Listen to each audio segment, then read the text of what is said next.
नमस्कार, उत्तराखंड की खबरें लेकर मैं हूं आपके साथ संदीप निरंजन सरकार।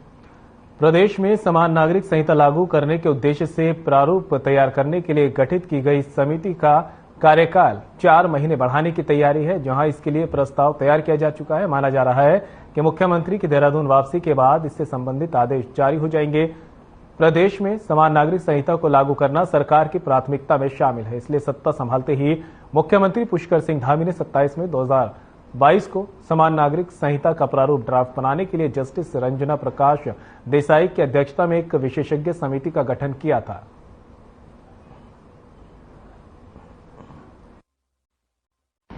यूसीसी का प्रश्न है। पुष्कर सिंह धामी जी ने साथ कमिटमेंट किया है। राज्य पहला राज्य है जो यूसीसी को लागू करने वाला राज्य बनेगा। सरकार ने सारी औपचारिकताएं पूरी करी हैं और जो कमेटी है जिसने यूजीसी को लेकर तमाम बैठकें करी हैं, इस विषय पर तमाम तरीके के सेमिनार वर्कशॉप हुई हैं, जनता की राय ली गई है, विभिन्न संगठनों की राय ली गई है। उसका संकलन करने का काम कमेटी का है और वो ड्राफ्ट बनकर जैसे ही सरकार के पास आएगा तो सरकार उस पर आगे बढ़ेगी और निर्णय लेगी। जहां तक कमेटी का प्रश्न है कि कमेटी ने समय बढ़ाने के लिए अनुरोध किया है, तो निश्चित रूप से बड़ा काम है और कमेटी को लगता होगा कि इस काम में और आवश्यकता है समय की, तो उसने समय उनकी बाध्यता है, उन्होंने समय लिया है तो कुछ जस्टिफिकेशन होगा उनका। तो हमें इंतजार करना चाहिए। जैसे यूसीसी की रिपोर्ट आएगी सरकार उसको लागू करेगी।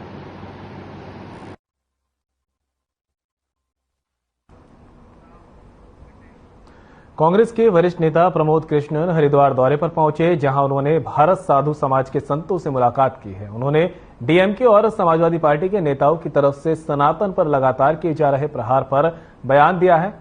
उन्होंने सनातन का विरोध करने वाले नेताओं को रावण की संतान बताया। साथ ही INDIA गठबंधन के वरिष्ठ नेताओं से मांग की है कि वे सनातन धर्म को समाप्त करने की बात करने वाले नेताओं के गठबंधन से बाहर करें। वहीं भारत साधु समाज के संतों ने भी सनातन के खिलाफ बोलने वाले नेताओं के खिलाफ कड़ी कार्रवाई की मांग करते हुए ऐसे नेताओं पर देशद्रोह के मुकदमे के साथ ही ऐसी पार्टियों को बैन करने की मांग की है।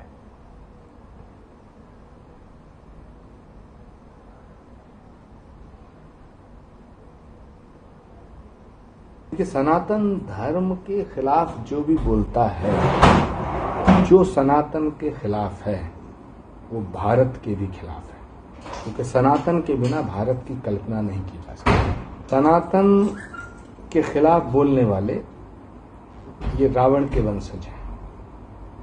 इनका सर्वनाश सुनिश्चित है और मैं तो इंडिया गठबंधन के तमाम वरिष्ठ नेताओं से ये अपील करना चाहता हूं कि उन्हें सनातन के खिलाफ बोलने वाले राजनीतिक नेताओं को, राजनीतिक दलों को इंडिया गठबंधन से बाहर कर देना चाहिए। अब ये वक्त आ गया है, फैसला लेने का वक्त है कि आप सनातन विरोधियों के साथ खड़े हैं या सनातन के साथ खड़े हैं। उत्तर प्रदेश में समाजवादी पार्टी को भी ये फैसला लेना पड़ेगा कि वो सनातन के साथ हैं, वो रामायण के साथ हैं, वो रामचरितमानस के साथ हैं, वो भगवान राम के साथ हैं या भगवान राम और रामचरितमानस को गाली देने वालों के साथ हैं। सनातन के प्रति जितने भी व्यक्ति हैं उन पर देशद्रोह का मुकदमा होना चाहिए और उनकी राजनीतिक पार्टियों को बैन कर देना चाहिए, क्योंकि एक सनातन धर्म ही ऐसा है जो विश्व को शांति का संदेश देता है। और ऐसे में जितने भी राजनीतिक दल हैं, इनके भी जितने नेता हैं, निश्चित रूप से ये संत समाज, ये भारत साधु समाज मांग करता है कि उन पे सख्त से सख्त कार्रवाई कर उनको जेल में डाल दिया जाना चाहिए।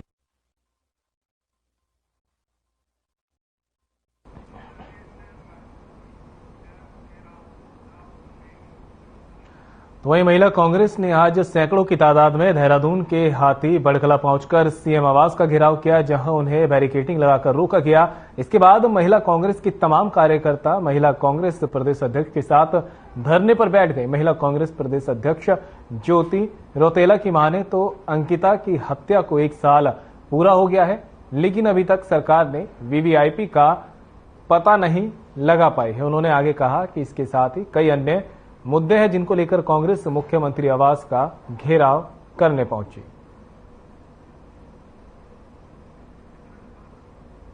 देहरादून से खबर आपको बता रहे हैं, जहां पर सीएम आवास का घेराव किया गया है। महिला कांग्रेस ने ये घेराव किया है और अंकिता हत्याकांड समेत दूसरे मुद्दों को लेकर मोर्चा खोला है।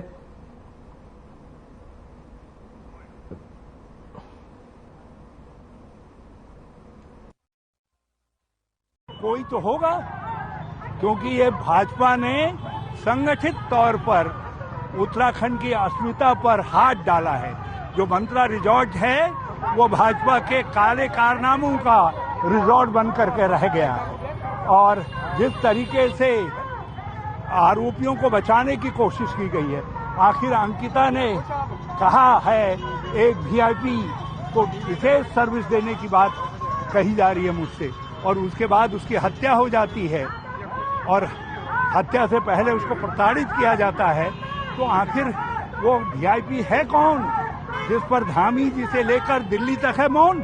तो उस मौन को तुड़वाने के लिए महिला शक्ति आज सड़कों पर है। कांग्रेस पार्टी लगातार सरकार से ये बात पूछ रही है कि अंकिता भंडारी ने जिस वीआईपी का नाम अपने चैटिंग में लिखा था वो कौन है, लेकिन सरकार निरंतर उसको दबा रही है। सरकार उन आरोपियों को बचाने का काम कर रही है जो भारतीय जनता पार्टी से सीधे तौर पर जुड़े थे, खास करके उनके नेता हैं।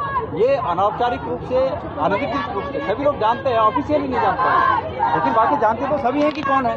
सरकार को अपने इस प्रदेश की बेटी की अस्मिता का ख्याल नहीं है और भारतीय जनता पार्टी के नेताओं के हित की रक्षा करती है। हम प्रदेश की जनता को यही बात बोलना चाहते हैं कि जो ये बीजेपी की सरकार है, जो हमेशा कांग्रेस को ब्लेम करती है, वो बातें बड़ी बड़ी करती है, लेकिन जब लोगों की सुरक्षा की बात आती है, जब महिलाओं की सुरक्षा की बात आती है, आज महामारी डेंगू चल रहा है, उसके बात आती है, तो ये सरकार गूंगी बहरी सरकार हो जाती है, लोगों के मुद्दों पे बात नहीं करना चाहती। बढ़ते हैं आगे। गांव के विकास के लिए सरकार लाखों करोड़ों रुपए खर्च करती है, तो वहीं नारसन विकास खंड के नगला चीना गांव विकास से कोसों दूर नजर आ रहा है। दरअसल नारसन विकास खंड के नगला चीना गांव में मुख्य मार्ग पर सालों से पानी भरा हुआ है, जिस मार्ग से कई गांव के लोग होकर गुजरते हैं। छोटे छोटे बच्चों सहित सभी लोग इस रास्ते से होकर अपनी मंजिल तक पहुंचते हैं। वहीं एक और जलभराव के कारण ग्रामीणों को अब डेंगू जैसी बीमारियों का भी डर सताने लगा है। ग्रामीणों का कहना है कि इस समस्या के समाधान के लिए कई बार अधिकारियों को सूचित किया जा चुका है, लेकिन कोई भी अधिकारी सुध लेने को तैयार नहीं।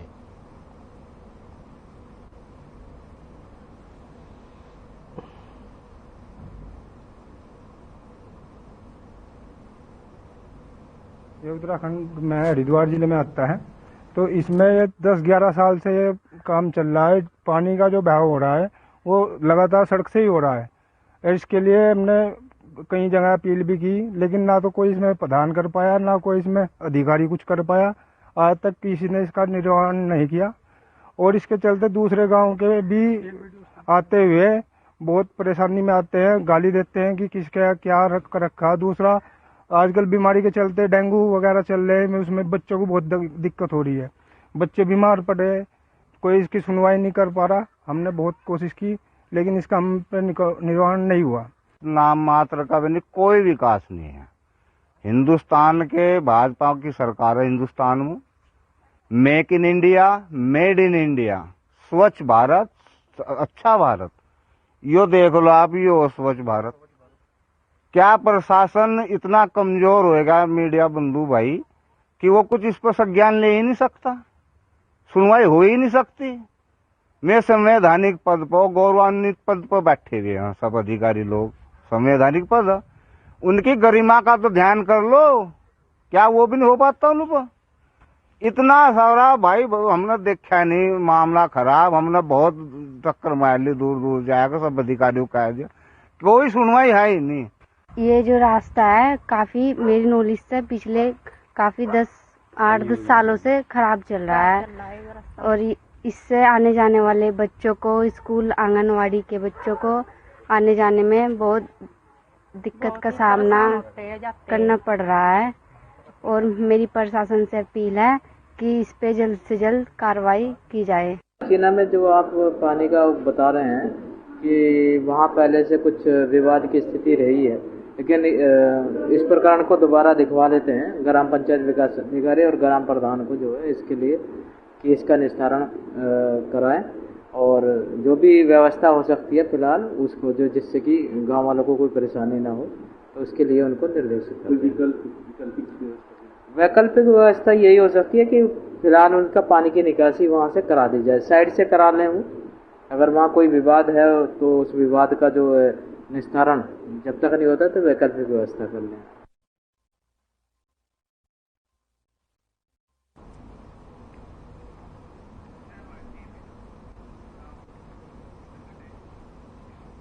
तो वहीं दून पुलिस ने स्पा सेंटर की आड़ में चल रहे अनैतिक देह व्यापार के धंधे का पर्दाफाश किया है। पुलिस ने स्पा सेंटर की महिला मैनेजर और एक पुरुष को गिरफ्तार किया। वहीं स्पा सेंटर के मालिक मनोज अभी भी फरार है। मामले का खुलासा करते हुए देहरादून एसएसपी अजय सिंह ने बताया कि बिंदाल क्षेत्र स्थित क्राउन टावर में डिलाइट स्पा सेंटर पर मसाज की आड़ में अनैतिक देह व्यापार किया जा रहा था। साथ ही 3 अन्य महिलाएं भी उक्त स्पा सेंटर में मौजूद मिली।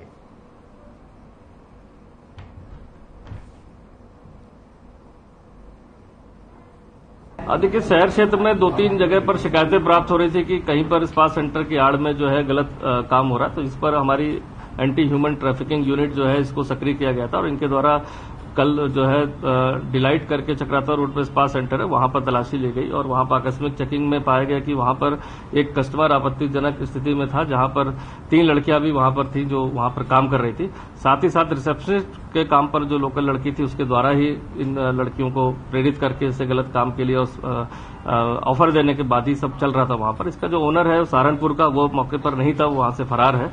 तो इसमें पूरी जानकारी मिलने के पता चला कि अन्य प्रांतों से जो लड़कियां यहां पर आती है पहले उनको स्पा सेंटर के नाम पर जॉब देते हैं, इसके बाद एक्स्ट्रा सर्विसेज के नाम पर उनको प्रलोभन देकर उनको कहीं मिसगाइड करके और उनको इस गलत कृत्य में करने के लिए प्रेरित करते हैं, जिसमें तीनों पीड़िताओं लड़कियों को हमने मुक्त कराया और उनके बयान लिए गए। ऐतिहासिक नंदा देवी मेला में आज शहर के विभिन्न विद्यालयों के द्वारा सांस्कृतिक जुलूस की शोभा यात्रा निकाली गई। पारंपरिक परिधान एवं नंदा देवी के जयकारों के साथ शहर गुंजायमान हो गया। सांस्कृतिक संयोजक ने बताया कि पिछले कई वर्षों से यहां यात्रा निकाली जाती रही है, जिसमें विद्यार्थियों को अपनी संस्कृति के प्रति जागरूक किया जाता है।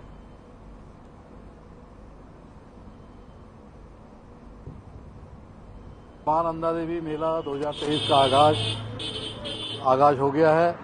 जिस तरीके से कल प्रथम दिवस था, मां नंदा देवी की पूजा अर्चना के पश्चात मां नंदा देवी का मेले का विधिवत उद्घाटन किया गया और उसी कड़ी में आज विद्यालयों द्वारा मां नंदा के श्री चरणों में अपनी उपस्थिति दर्ज कराने के लिए विद्यालय द्वारा सांस्कृतिक जुलूस जो ऐतिहासिक मेले के लिए निकाला गया, ऐतिहासिक सांस्कृतिक जुलूस निकला है। तो शोभा यात्रा के माध्यम से सारे विद्यालय अपनी उपस्थिति मां के दरबार में लगाते हैं और मां की कृपा उन पर बनी रहती है।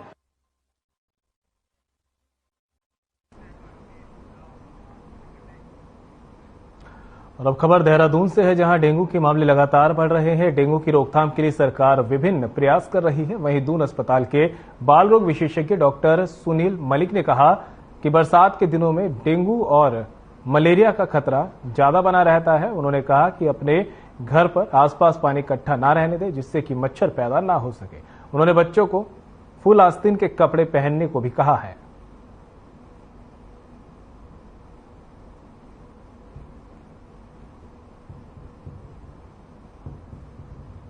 देखिए, डेंगू के डेफिनेटली बरसात में डेंगू और मलेरिया, और ये हमें पता है कि ये मच्छरों से होते हैं और अक्सर गवर्नमेंट की तरफ से भी जो प्रिकॉशंस होते हैं, चाहे वो दवा का छिड़काव हो और बाकी सारे प्रिकॉशंस जो हमें करने हैं अपनी तरफ से, वो ये करना है कि अपने घर के आसपास मच्छरों का जमाव ना होने दें, यानी कि पानी का जमाव ना हो। पानी का जमाव से ही मच्छर पैदा होते हैं, तो पानी का जमाव ना होने दें, वो ध्यान रखना है। चाहे वो कूलर के अंदर हो, चाहे वो आसपास गड्ढा हो, नाली हो, तो पानी बहता रहना चाहिए, रुका हुआ नहीं होना चाहिए। दूसरा, बच्चे जब भी खेलने जाएं, स्पेशली सुबह और शाम के समय, मलेरिया और डेंगू दोनों का ही मच्छर सुबह और शाम ज्यादा परेशान करता है। तो बच्चे फुल स्लीव्स के कपड़े पहने, बच्चे फुल स्लीव्स के पजामे, पैंट का इस्तेमाल करें, मोजे पहनाएं, तो उनको जितना बॉडी को कवर कर सके वो जरूरी है।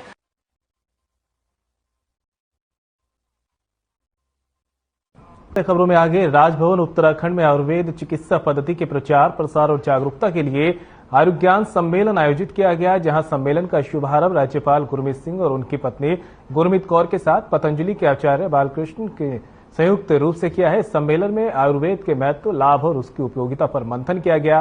साथ ही सम्मेलन में आयुर्वेद से जुड़े प्रख्यात आयुर्वेदाचार्य, अखिल आयुर्वेदिक कॉलेजों के छात्र छात्राएं और आयुर्वेदिक उत्पादन से जुड़े लोग मौजूद रहे।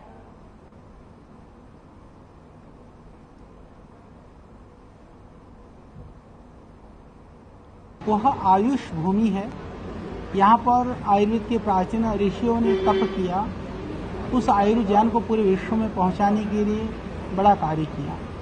उत्तराखंड की भूमि जड़ी बूटियों की भूमि है। यहाँ विविध तरह की ऐसी दिव्य औषधियाँ हैं जो अन्यत्र दुर्लभ हैं। यदि इस भूमि से आयुर्ज्ञान की बात होती है, उसको लेकर के चर्चा होती है, तो ये विश्व के लिए एक कल्याणकारी, लाभकारी प्रयास होगा। और आज माननीय गवर्नर साहब ने उसका उद्घाटन किया, आयुर्ज्ञान इस एक दिवसीय कार्यशाला का। तो ये बड़ा संदेश देगा। और आज जरूरत है, देखिए, बीमार होकर के औषधि का सेवन करना मजबूरी है, परंतु हम बीमार न हो इसका उपाय सिर्फ आयुर्वेद या योग ही हमें बताता है। बहुत सौभाग्य है कि आज हमारे उत्तराखंड के पूरे परिवार ने इकट्ठा मिलकर आयुर्ज्ञान का सम्मेलन किया है। इसके अंदर में पूरे भारत से जो आयुर्ज्ञान के जो विद्वान हैं उनको आमंत्रित किया है कि इकट्ठे मिलकर हम आयुर्वेद के ऊपर में चिंतन और मंथन करें। और मुझे पूर्ण विश्वास है कि इससे जो अमृत निकलेगा, समाधान निकलेगा और जो हमारे संकल्प होंगे वो हमारी किस प्रकार मदद कर सकते हैं। मुझे ऐसा लगता है कि आज पूरी दुनिया कोविड महामारी के बाद में आयुर्वेद, योगा और मर्म की गहराई को समझ गई है। आज सचमुच अंदर में रियलाइजेशन होता है कि हमारी सभ्यता, संस्कृति, हमारा ज्ञान, हमारी धरोहर, हमारे जड़ी बूटियां और किस प्रकार से हमारे ऋषियों मुनियों ने हमको ये ज्ञान दिया है। ये हरेक भारतीय, हरेक उत्तराखंडी की जिम्मेवारी है कि हम इस ज्ञान और विज्ञान जो आयुर्वेदिक, योगा और मर्म है, इसको पूरी दुनिया के साथ में किस प्रकार से साझा करें। फिलहाल बुलेटिन में मेरे साथ इतना ही। दीजिए इजाजत। नमस्कार।